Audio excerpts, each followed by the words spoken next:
Barabara mpenzi mtazamaji, uhali gani pale nyumbani? Karibu kwenye kipindi cha elimu na walimu, ikiwa ni tarehe mosi mwezi wa Disemba, mwezi ambao wote tumekuwa tukisubiri kwa sababu tu ya sherehe za hapa na pale. Karibu kwenye kipindi hiki ambapo likizo, na tunajua ya kwamba kidogo inakuwa ni vigumu kwa wazazi kuweza kupata muda wa kuweza kuwa na watoto wao nyumbani, manake wanahitajika pia waweze kufanya kazi ili waweze kupata unga. Lakini hii leo katika kipindi hiki tutakuwa tunaangazia mada ya likizo na watoto. Je, watoto wanatumia muda wao wa likizo kufanya nini wakati ambapo wako nyumbani? Niliweza kufanya kikao na familia moja eneo la Kahawawendani, na basi katika makala haya tutaweza kubaini hali ilivyo katika familia hiyo. Na basi najua si familia hii pekee, pia familia zingine nyingi zinaweza. Baada ya hapo tutakuwa na mjadala studioni ambapo wageni wangu tayari wamewasili, lakini sitakuwa nasema ni akina nani kwa sasa. Kwanza tutazame makala yafuatayo.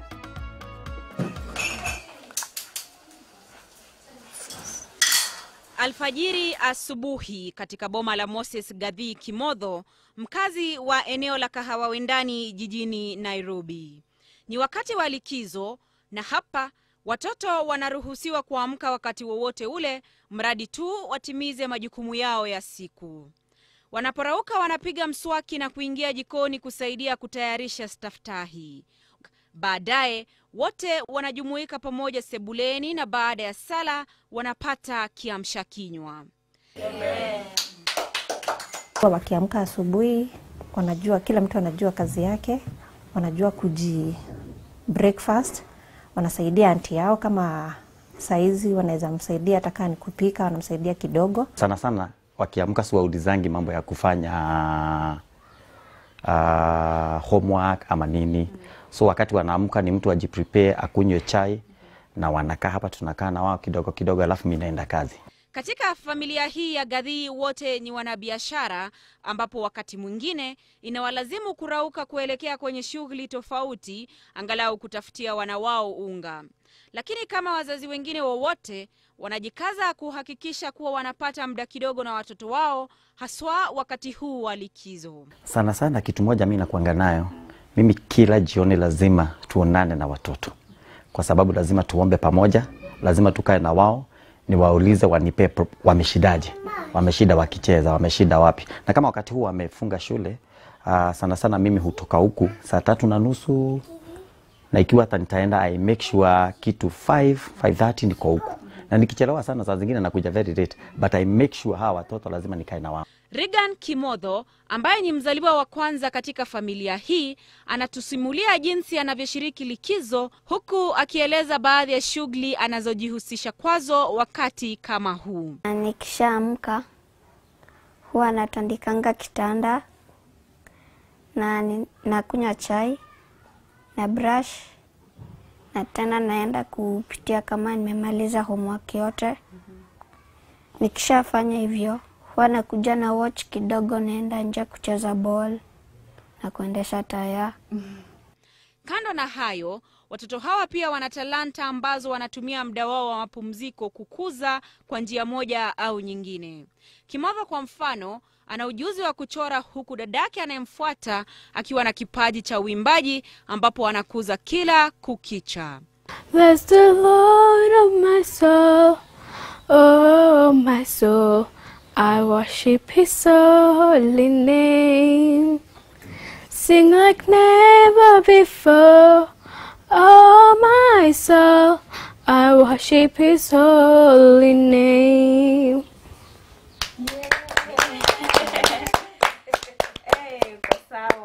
Andreen Kilemi, TV 47. Na mtazamaji, ndivyo hali ilivyo. Basi kama vile ambavyo umetazama pale nyumbani, watoto wanatumia muda wao wa likizo si kwa kucheza tu, bali pia kwa kusaidia wazazi wao katika shughuli za hapa na pale. Wengine pia wanafanya masomo kidogo, na pia wengine wana talanta ambazo wanazikuza. Na kama nilivyokuwa nimekuarifu awali, basi mtazamaji, tayari wageni wangu wamewasili studioni. Karibu na mimi kabisa tunaye Kweli Mwakili, ambaye ni mwanafunzi na pia ni mtoto ambaye ana talanta ambazo atakuwa anatueleza baadaye talanta zake ni za aina gani. Karibu sana Kweli. Asante. Naam. Aha, upande wa mwisho kabisa tunaye mamake kweli ambaye jina lake ni Rose Njeri. Karibu sana. Asante. Alafu pia tutakuwa tunaungana na mgeni wetu mwingine ambaye ni mshauri, jina lake ni Margaret Njoroge. Kidogo ameweza kuchelewa, lakini atakuwa anaungana nasi baada ya muda usiokuwa mrefu. Lakini kwa sasa labda tu moja kwa moja tuweze kuzamia mdahalo wetu tukiwa na wawili hawa, tuweze kujua kama familia. Tumeweza kuona familia ya Gathii pale eneo la Kahawa. Sasa tunataka kujua iwapo hali ni sawa au hali ni tofauti. Tuanze na wewe kweli. Wakati ambapo uko nyumbani, programu yako inakuwa aje tofauti na wakati ambapo uko shule? So during the holidays, I wake up at around 9 to 10 because that's the time I have my free time. I wake up, I brush my teeth first, then I eat my breakfast with my family, my mom, my dad, yeah. And then later on during the day, I usually go downstairs to play with my friends, or at times I do my extracurricular activities, which I like doing, like singing or drawing or doing arts and crafts. Later on during the day, like at the near night time, me and mom and my dad would come together, we'd sing praise and worship songs, and then we'd go and eat dinner as a family. Okay. And then we'd have fun together if we have spare time, and we'd go out at times and have fun.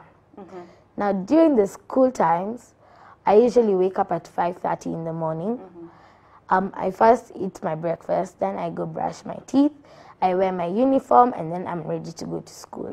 You haven't mentioned kuoga, ama that is not, you shower at night? No, at night. Okay. I do shower at night. I usually go to school at around 7:15. Okay. That's the latest. When I arrive in school, we usually have 6 lessons a day. My school is called Oshal Academy, Junior High. During those times in school, we usually have extracurricular activities. For example, drama plays, arts and crafts competitions, plus music and dance nights. So it's usually fun, and it's an all-round school. We also have PE and other fun stuff we do. Okay.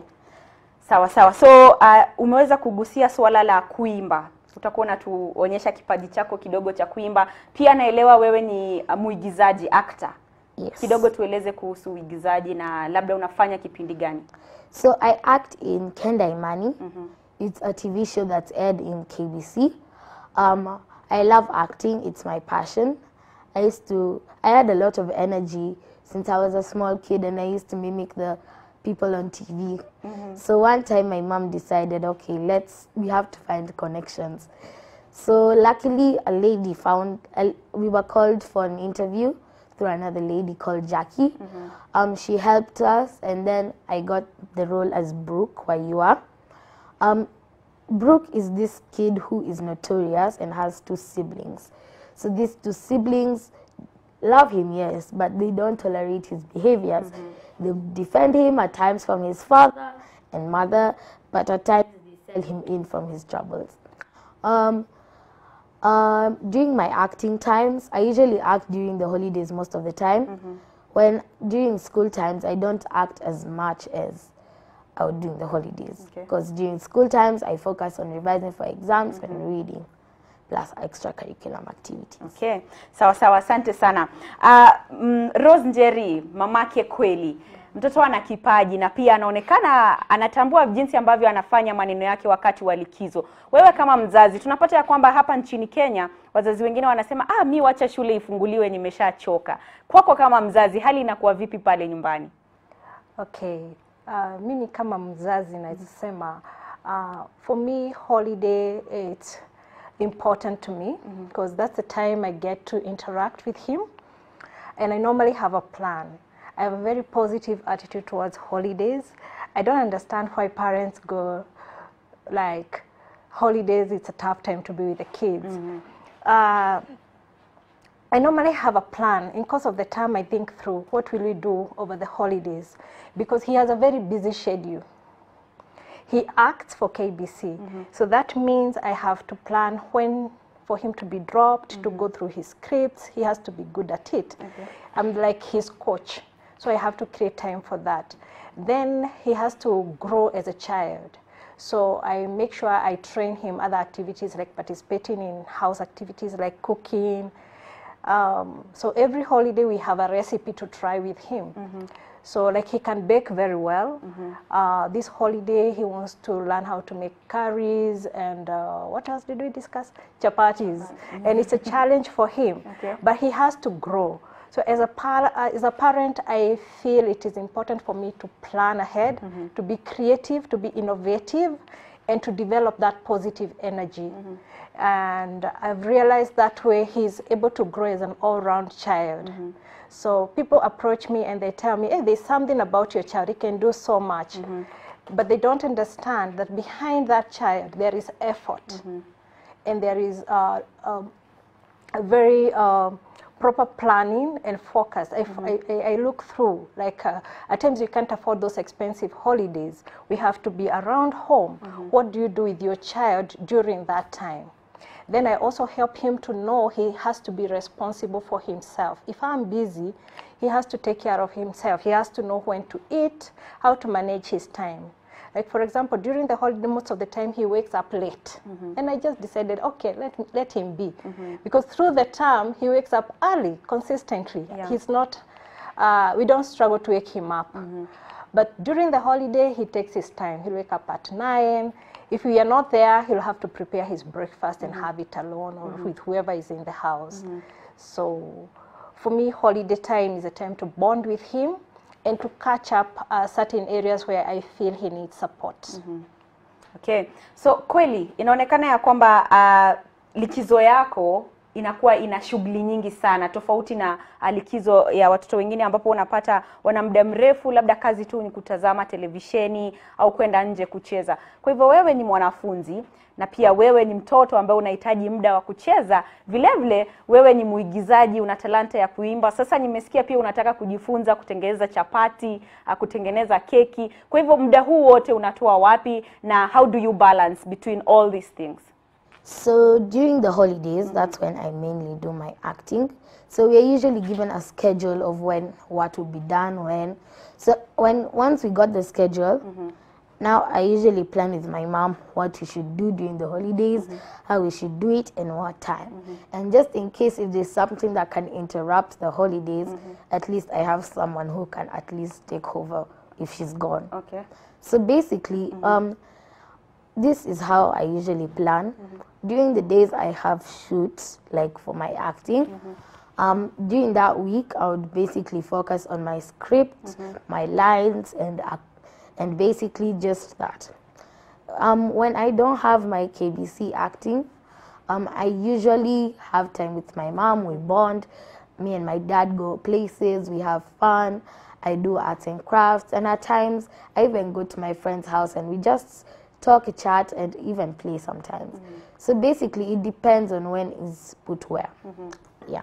Okay. Kwa hivyo mtazamaji, kumbuka unatazama kipindi cha Elimu na Walimu, na hii leo katika kipindi hiki tunaangazia mada ya likizo na watoto. Unapata ya kwamba likizo hii ya sasa hivi ni ndefu sana, manake kuna mitihani ya kitaifa kama KCPE na KCSE ambapo wanafunzi wale watahiniwa wanahitaji muda wa kubaki peke yao shuleni. Kwa hivyo hawa wengine inawalazimu kwenda nyumbani. Na ndio maana basi tunazamia mdahalo huu leo tuweze kuangazia watoto hawa wanatumia muda wao kwa njia gani, na je, wazazi wao wanawasaidia kuweza kuhakikisha ya kwamba wanajijenga na kujitia tu nguvu kwa njia ambayo inastahili. Kwenye mtandao wa Facebook namuona Amos Kihoro ambaye anasema what a topic. Inashangaza jinsi wazazi wanachoshwa na ulezi na watoto wao katika hii likizo ya mwisho wa mwaka, na nikana kwamba tunapeleka watoto shule na si kwa sababu ya kutafuta elimu yao tu, ila pia kwa kuondokea wajibu wa kulea, kuelekeza,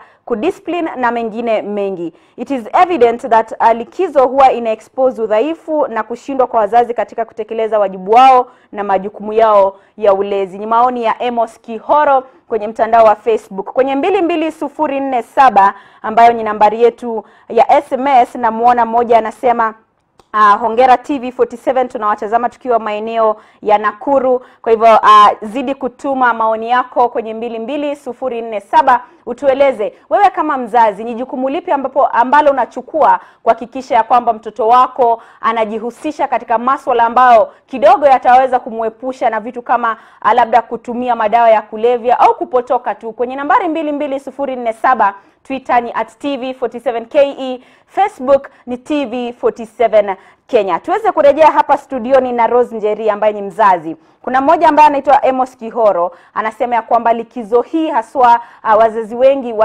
yani ni dhahiri shairi ya kwamba wazazi hawapendelei likizo ndefu. Unapata ya kwamba mzazi amekaa wiki 2 na mtoto kidogo ameanza kuchoka. Kwa hivyo je, swali ni kwamba wazazi tayari wanapata ugumu wa kukaa na watoto wao nyumbani hadi inafikia kiwango ya kwamba wanawapeleka shuleni si kwa masomo tu bali pia kwa sababu wameshindwa kuwalea?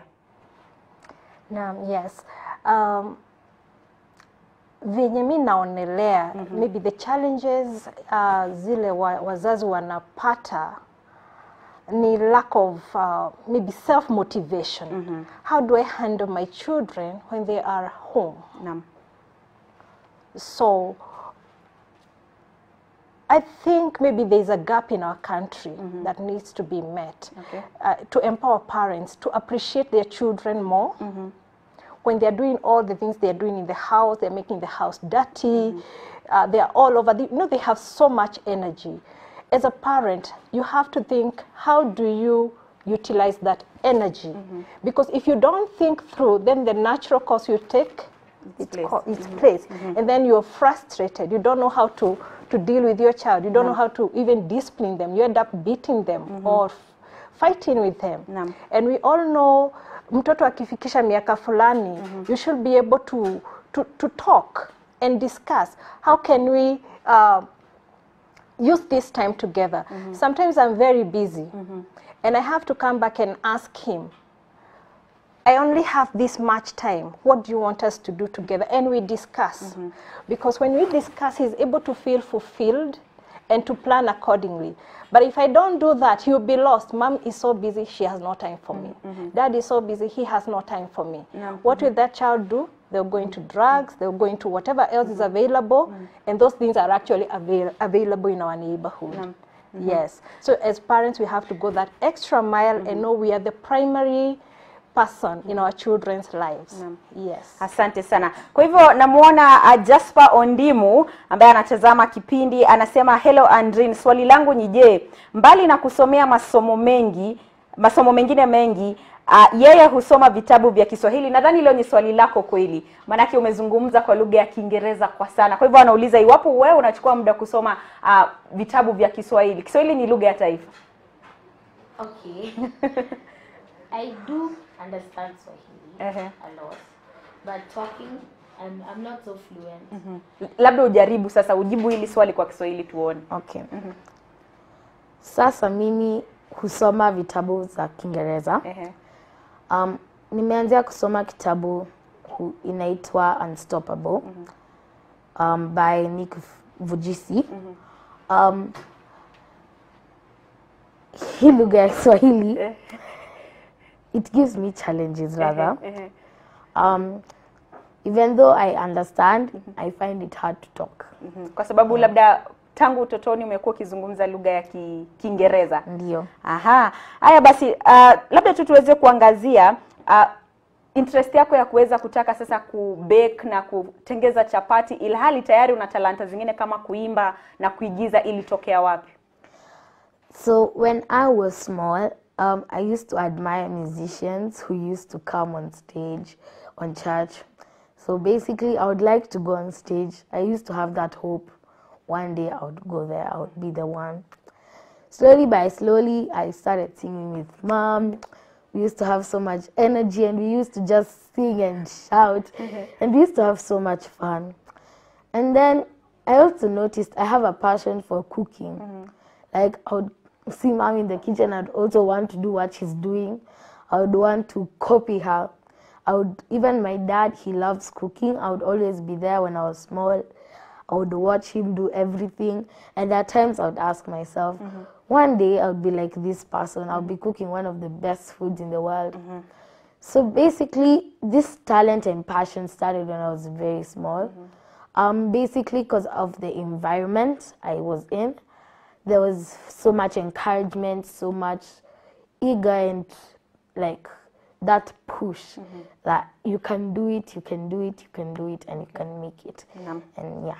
Asante sana. Kwa hivyo tukitoka kwenye mapumziko, manake ningependa tuweze kuchukua mapumziko mafupi. Tutakuwa tunarejea na Rose Njeri ambaye ni mzazi. Utueleze at what point ulidiscover talent ya kweli kwamba anaweza akaigiza, anaweza akaimba, na sasa pia anaonyesha interest ya kwamba angetaka pia kuwa mpishi labda wa chapati na vitu kama keki. Kwa hivyo mtazamaji, kumbuka unatazama kipindi cha Elimu na Walimu, kipindi ambacho kinakujia kila siku ya Jumapili saa 7 hadi saa 8 mchana, ukiwa nami Andrin Kilemi. Zidi kutuma maoni yako kwenye 22047. Utueleze wewe kama mzazi pale nyumbani, likizo yako inakuwa ni aina gani? Ni vitu gani ambavyo watoto wako umewekea kwenye ratiba ambavyo huwa wanafuata, au pale nyumbani kila mtu tu ana ratiba yake ambayo anafuatia? Vile vile wewe mtoto pale nyumbani, wakati wa likizo unatumia muda wako kufanya vitu kama gani? Unasahau masomo, unazamia cartoons sana, vile vile unakwenda pale nje unacheza, au hali inakuwa vipi pale nyumbani? 22047, Twitter ni @TV47KE, Facebook ni TV47 Kenya. Usiende mbali.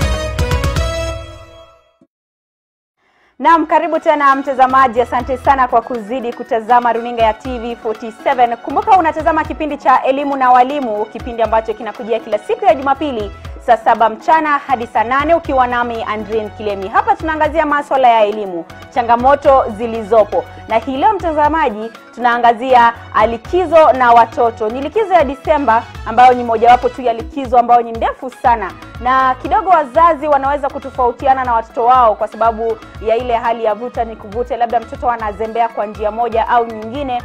Na kwa hivyo swali ambalo tunauliza leo mtazamaji pale nyumbani ni je, wewe kama mzazi ni jukumu lipi ambalo unachukua kuhakikisha kwamba mtoto wako wakati huu wa likizo anajihusisha katika shughuli ambazo zitaweza kumsaidia kujiendeleza kimaisha? Tuma maoni yako kwenye 22047. Naona tayari jumbe zinazidi kuingia. Labda tu mtazamaji nikukumbushe pia unaweza kutupigia simu studioni kwenye nambari ambayo inatokea kwenye kiwambo chako upande wa kulia. Utueleze basi hali iko vipi, au wakati wa likizo wewe kama mzazi majukumu yako ni yapi? Vile vile tueleze unaitwa nani na unatazama ukiwa maeneo gani.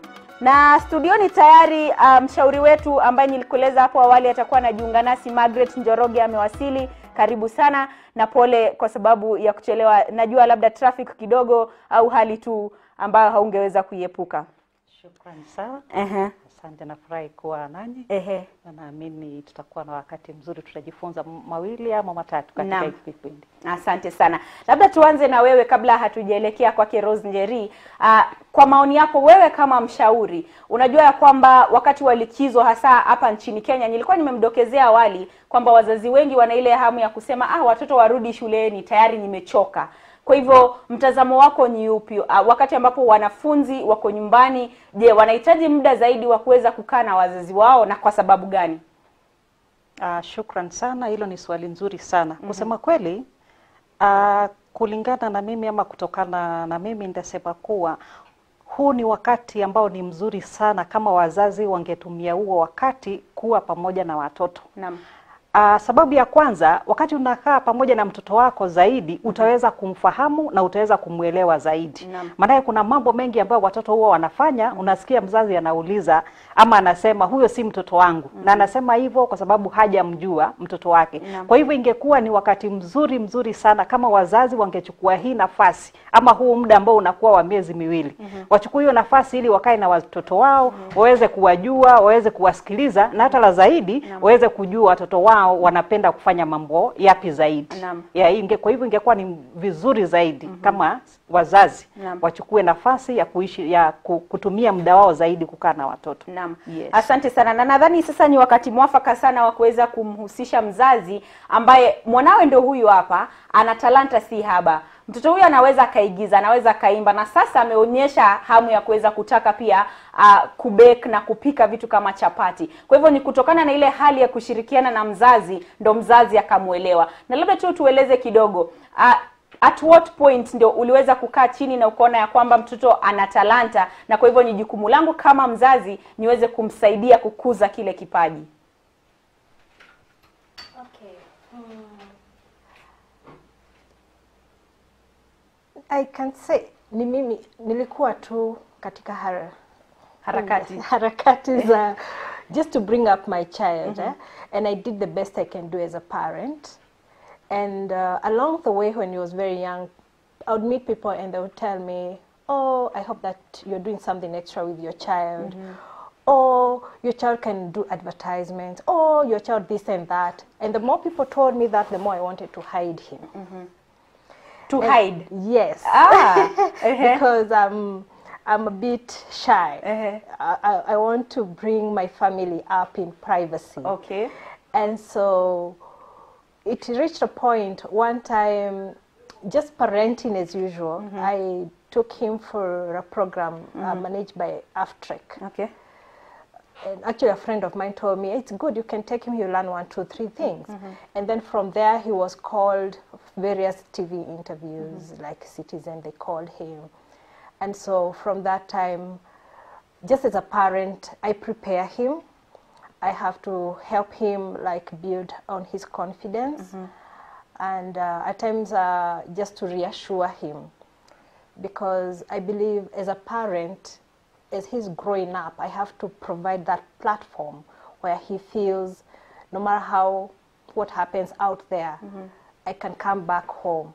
I have a place to go and say, did I do it well? And nobody judges him there. Okay. So I think that's when I started thinking, I'll just give my best. Instead of saying, no, don't call my son. He's all over. Teachers are telling me this. So whenever he's called, I have to avail myself. I have to plan accordingly. He has to be there on time. And if there's any preparation, like with the music, he has to practice the song from the beginning to the end. I have to help him with expressions. Although now he's much bigger, he's able to also come up with his own way of doing it. And he performs very well. If it's acting, I have to ensure that his scripts are printed. Are they the right scripts for the particular shoot he's going for? And then I help him to go through the script. I don't just leave him like, do your thing. He needs that support. So I plan accordingly. I avail myself. I make sure he's conversant with his script. And about cooking, I think one time it hit me, he just eats food which is ready. He finds it on the table. And I realized, yes, he's growing. And I'm telling him, soon you'll be going to university and you'll be cooking for yourself. What will happen to you if you don't know how to cut onions, if you don't know how to mix ingredients, if you cannot put a meal for yourself? So I discovered, and that time he was about 10 years, no, 9 years I think, he could not even light the cooker. And for me that was a shame. And so I had to literally teach him, you have to use the cooker this way, kitchen safety, and he learned quite fast from simple meals. I don't know why he chose on baking, because he's the one who approached me. He wants to learn how to bake. And now he can prepare cakes. He can do the icing. And this holiday we have a plan. He needs to learn to make chapatis and some chicken curry. And so we are excited about it. Okay. Yes. Asante. Kwa hivyo kuna swali hapa, ni lako kweli. Kwanza una umri wa miaka mingapi?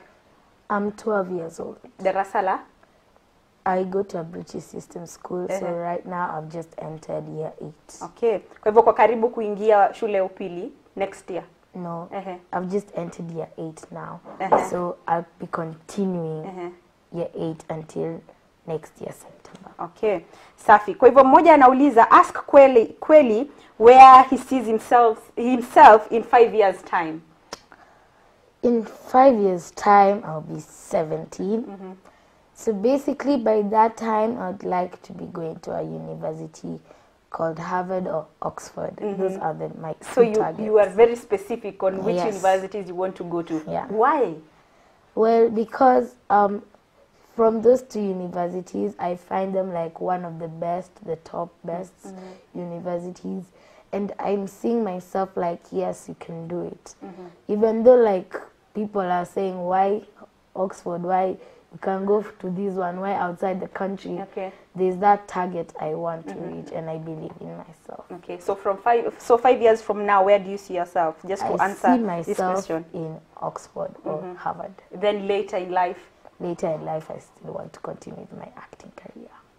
So ukishakuwa mkubwa, kama mimi ni mwanahabari, wewe unataka tu uendelee na uigizaji hadi mwisho? Yes. Safi. Haya basi, Margaret, umesikia kauli hiyo. Tayari ni mtoto wa umri wa miaka 12, lakini anajiona 5 years from now anataka kuwa katika chuo kikuu cha Harvard.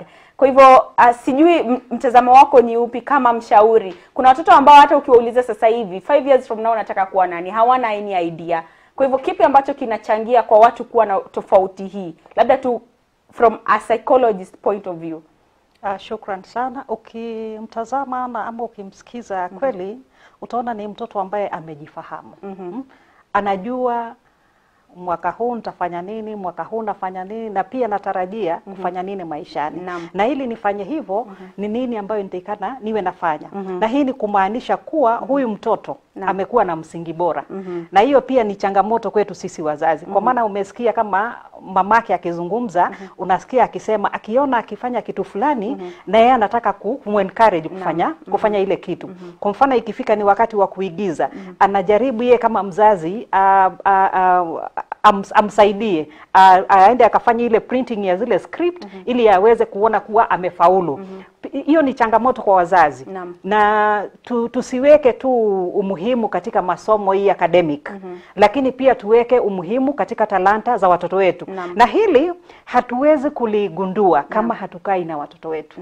Na ndio kwa sababu ulisikia nikisisitiza kuwa ni vizuri sisi kama especially wazazi you create time, tutafute nafasi hata kama kulingana na maisha vile yalivyo na muundo msingi.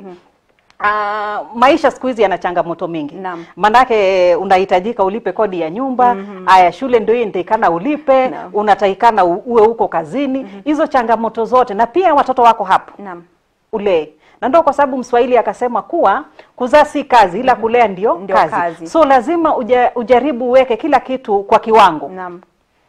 You keep a balance because you have to meet at the end of the day. Lazima uende kazini, ulipe hiyo nyumba na pia umwangalie huyu mtoto. So kama mzazi inafaa utafute hata kama ni siku moja ama siku mbili. Ukae tu na huyu mwanao, umwangalie na ujaribu uone utamsaidia kuweka msingi gani katika maisha yake ili aweze kujifahamu na at least aweze kujua kile anachokitaka hapo mbeleni. Kwa sababu bila msingi bora, good foundation, hakuna vile mtoto ataweza kujijua na hakuna vile ambavyo atajua anataka kufanya nini hapo mbeleni. Tukienda pia shuleni, mtoto kama huyu kimwangalia utapata uhusiano wake na walimu na hata watoto wenzake. Utapata ule uhusiano ni mzuri. Na yeye pia mwenyewe. Kwa hivyo utapata self esteem yake ama hadhi yake utapata iko kwa hali ya juu. Maana unapopata self esteem ya mtoto iko chini.